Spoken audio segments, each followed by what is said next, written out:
I'm sitting here working with Berkana, realizing that I never did a half-month rune wrap up with Tiwaz. Tiwaz is a rune that I have frequently said is a favorite. Yeah.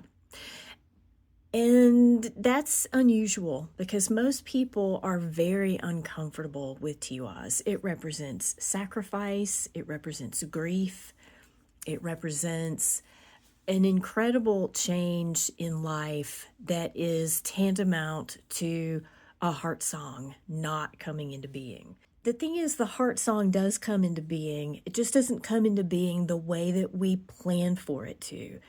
And we can't get past the grief of our plan not being what we wanted it to long enough to realize that if we could just shift gears, the heart song plays. I don't know what that has to do with what my experience of Tiwaz actually was, but there you go, little tidbit. The thing that I realized this time with Tiwaz, and I hinted about this in the Runecast for those of you who are Runes of Change members. If you're not, you should be, because then you get the whole Runecast. I'm really familiar with sacrifice. Like, I think probably at this point most people are, but I was familiar with sacrifice by the time I was like 3 and 4.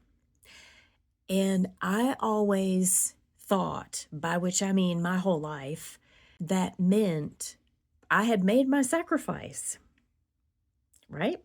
That I had made my sacrifice, that because I had this extremely traumatic experience at the hands of another person at that young of an age, that I had made my sacrifice. And what I learned with Tiwaz this time is that isn't true. That's not true at all.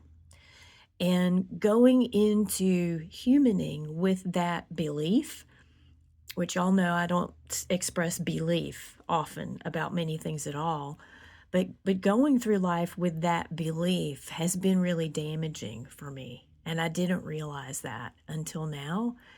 And I didn't realize that acknowledgement of sacrifice having happened does not mean that we're standing in the truth of the sacrifice itself. Mm, mm. What did you get from all of that? What did you get from 2 weeks with the Tiwaz?